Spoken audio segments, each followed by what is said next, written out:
જય Hind. Only for study ચેનલમાં તમારા દરેક મિત્રોનું હાર્દિક સ્વાગત છે. તો મિત્રો, આજે આપણે વિડીયોમાં જોવાના છીએ 30 સામાજિક વિજ્ઞાનના મોસ્ટ આઈએમપી પ્રશ્નો, જે આ વિડીયોમાં તમને ભાગ નંબર 3માં જોવા મળશે. એટલે કે જે ગુજરાતની કોઈ પણ સ્પર્ધાત્મક પરીક્ષા હોય, જેવી કે police constable, ASI, PSI, junior clerk, તલાટી, ટેટ 1-2, ટાટ 1-2, યુપીએસસી, જીપીએસ, મિત્રો કોઈ પણ પરીક્ષા મિત્રો હોય તો એની અંદર તમને જે સામાજિક વિજ્ઞાન જે મિત્રો પ્રશ્નો પૂછાય છે સામાજિક વિજ્ઞાનના, તો એમાં તમને ખૂબ જ મદદરૂપ થઈ શકશે. તો વિડીયો પૂરેપૂરો જોજો. અને આજે વિડીયોમાં જો 30 પ્રશ્નો છે, ભાગ નંબર 3 છે. તો શરૂઆત કરીએ વિડીયોની. પ્રશ્ન એક તમારી સમક્ષ છે. જો શું જે પ્રશ્ન છે કે પ્રથમ વિશ્વયુદ્ધના અંત પછી મિત્ર રાષ્ટ્રોએ પેરિસ ખાતે કઈ પ્રક્રિયા હાથ ધરી હતી? તો મિત્રો, શાંતિની પ્રક્રિયા. કઈ પ્રક્રિયા હાથ ધરી હતી? શાંતિની પ્રક્રિયા હાથ ધરી હતી. પ્રથમ વિશ્વયુદ્ધને અંતે કઈ સંધિ કરવામાં આવી હતી? તો પ્રથમ વિશ્વયુદ્ધને અંતે કઈ સંધિ? વર્સેલ્સની સંધિ. કઈ આવશે? વર્સેલ્સની સંધિ કરવામાં આવી હતી. જોઈએ પ્રશ્ન આપણે આગળ. કયો છે પ્રશ્ન કે જર્મનીએ તેની કઈ નદી આંતરરાષ્ટ્રીય જળમાર્ગ માટે ખુલ્લી મૂકી હતી? તો આવશે મિત્રો રાઇન નદી. કઈ આવશે? રાઇન નદીને ખુલ્લી મૂકી હતી.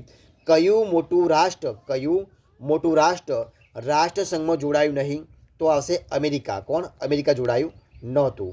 પ્રશ્ન આગળ જોઈએ આપણે કે કઈ ઘટના વિશ્વના ઇતિહાસની એક અગત્યની ઘટના ગણાય છે મિત્રો?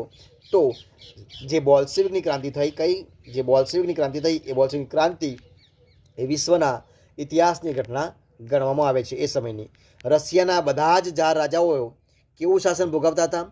તો મિત્રો, રશિયાના બધા જ જાર રાજાઓ એ આપખુદ અને નિરંકુશ અને નિરંકુશ શાસન ભોગવતા હતા. પ્રશ્નો આપણે આવ્યો છે કે રશિયાની રાજાશાહી કેવી હતી? તો અનિયંત્રિત અને અત્યાચારી. જે રશિયાની રાજાશાહી હતી એ કેવી હતી? તો અનિયંત્રિત હતી અને અત્યાચારી હતી. કયા પાદરીના નેતૃત્વ નીચે એક વિશાળ સરઘસ જારના નિવાસ સ્થાન વિન્ટર પેલેસ પહોંચ્યું હતું? તો જે ફાધર ગેપોન. કોણ? જે ફાધર ગેપોન હતા, એ ફાધર ગેપોન એક પાદરી હતો અને એના નેતૃત્વ નીચે એક વિશાળ સરઘસ એ જારના નિવાસસ્થાન, જાર એક રાજા હતા, નિવાસસ્થાન વિન્ટર પેલેસ પાસે પહોંચ્યું હતું. કોના? તો ફાધર ગેપોન પાદરીના નેતૃત્વ નીચે. પ્રશ્ન જોઈએ આપણે આગળ કે રશિયામાં 22મી જાન્યુઆરી 1905નો દિવસ ઇતિહાસમાં કયા નામે ઓળખાય છે મિત્રો? તો એ દિવસ જે 22મી જાન્યુઆરી છે 1905નો દિવસ, એ રશિયાની અંદર એ લોહિયાળ રવિવાર. કયો આવશે? લોહિયાળ રવિવાર તરીકે ઓળખાય છે. કયો? લોહિયાળ રવિવાર તરીકે ઓળખાય છે.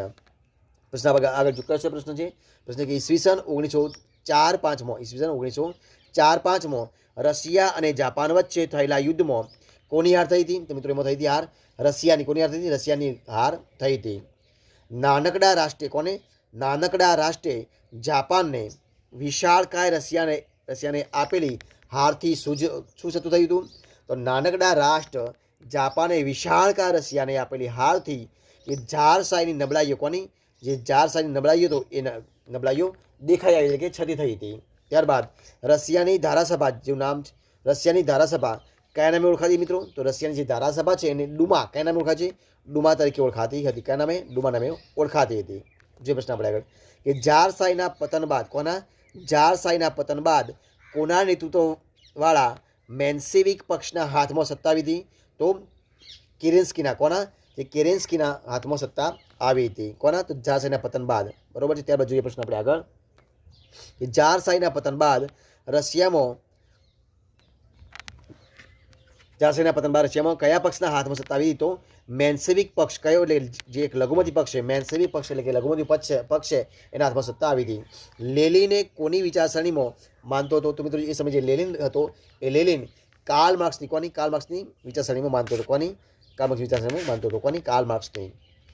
લેનિન કાર્લ માર્ક્સની વિચારસરણી પ્રમાણે કોના વર્ચસ્વમાં માનતો હતો? તો શ્રમજીવીઓના. કોના? શ્રમજીવીઓના વર્ચસ્વમાં માનતો હતો.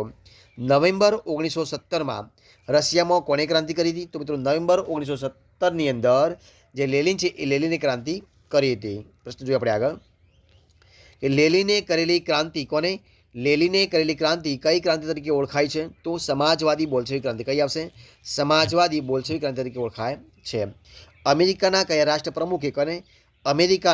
કયા રાષ્ટ્રપ્રમુખે રાષ્ટ્રસંઘની સ્થાપનામાં વિશેષ યોગદાન આપ્યું હતું? તો તો વુડરો વિલ્સન. કયું આવશે? વુડરો વિલ્સને.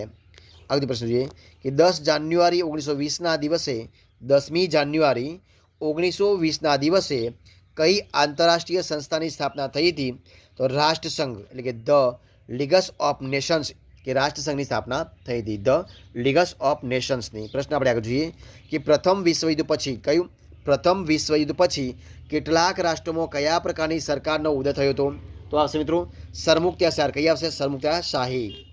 ઇટાલીમાં કઈ સરમુખત્યારશાહીનો ઉદય થયો હતો? તો ઇટાલીની અંદર જે ફાસીવાદ છે એ ફાસીવાદ શાહીનો ઉદય થયો હતો. કે જર્મનીમાં કઈ આવશે? જર્મનીમાં કઈ સરમુખત્યારશાહીનો ઉદય થયો હતો? તો મિત્રો જર્મની અંદર જે નાજીવાદ છે તો એ નાજીવાદનો ઉદય થયો હતો. ઇટાલીમાં ફાસિસ્ટ પક્ષની સ્થાપના કોણે કરી હતી? તો ઇટાલીમાં ફાસિસ્ટ પક્ષની સ્થાપના કરી હતી બેનિટો મુસોલિનીએ. કોણે કરી હતી? બેનિટો મુસોલિનીએ કરી હતી. પ્રશ્ન જોઈએ આપણે આગળ. લાકડાની ભારી અને કુહાડી કયો હશે? લાકડાની ભારી અને કુહાડી કયા પક્ષનું પ્રતીક હતું? તો ફાસિસ્ટ પક્ષ. કોઈ આવશે? ફાસિસ્ટ પક્ષ. ફાસીવાદ ઇટાલીના કયા શબ્દ પરથી ઉતરી આવ્યો છે? તો ફાસેજે. કયો આવશે? ફાસેજે. પ્રશ્ન જોઈએ આપણે આગળ. કયો છે પ્રશ્ન? એક પક્ષ અને એક નેતા. કયો આવશે? એક પક્ષ અને એક નેતા એ કોનો મુદ્રાલેખ હતો? તો મિત્રો એક પક્ષ અને એક નેતા મુદ્રાલેખ હતો મુસોલિની. કોનો આવશે? મુસોલિનીનો. કોનો હતો? મુસોલિનો એ મુદ્રાલેખ હતો. ફાસિસ્ટ પક્ષનો ગણવેશ કયા રંગનો હતો? તો ફાસિસ્ટ પક્ષનો ગણવેશ છે ગણવેશ કાળા રંગનો. કયા રંગનો હતો? કાળા રંગનો હતો. આગળ જે પ્રશ્ન છે કે જર્મનીને કઈ સંધિ પર સહી કરવાની ફરજ પડી હતી? તો મિત્રો જર્મનીને જે કઈ સંધિ છે? વર્સેની સંધિ. કઈ સંધિ? વર્સેસની સંધિ છે એ સંધિ પર જર્મનીને સંધિ છે એના પર સહી કરવાની ફરજ પડી. કોને? તો જર્મનીને. કઈ સંધિ? વર્સેસની સંધિ પર. ત્યારબાદ નાઝી પક્ષની વિચારસરણીમાં કોનો સમન્વય થયો હતો? તો નાઝી પક્ષની વિચારસરણીમાં રાષ્ટ્રવાદ અને સમાજવાદ. કોનો? રાષ્ટ્રવાદ અને સમાજવાદનો સમન્વય થયો. તો મિત્રો અહીં જે આપણે 30 પ્રશ્નો છે એ 30 પ્રશ્નનો વિડીયો આપણે સંપૂર્ણપણે એને પૂરો કરીએ છીએ. તો જો તમને મારો વિડીયો ગમ્યો હોય, પસંદ આવ્યો હોય, યુઝફુલ લાગ્યો હોય તો એને લાઇક કરો, કોમેન્ટ કરો, તમારા મિત્રોને વિડીયો શેર કરો અને છેલ્લે ચેનલમાં નવા હોય, ચેનલ સબસ્ક્રાઈબ ન કરી હોય તો ઓનલી ફોર સ્ટડી ચેનલને સબસ્ક્રાઈબ કરવા માટે વિનંતી છે. મારા વિડીયોને પહેલાંથી છેલ્લા સુધી જોવા માટે તમારા દરેક મિત્રોનો હું દિલથી ખૂબ ખૂબ આભાર માનું છું. ફરી મળીશું એક નવા વિડીયો સાથે, નવા ટોપિક સાથે. ત્યાં સુધી બની રહો. જય હિન્દ, જય ભારત, બેસ્ટ ઓફ લક.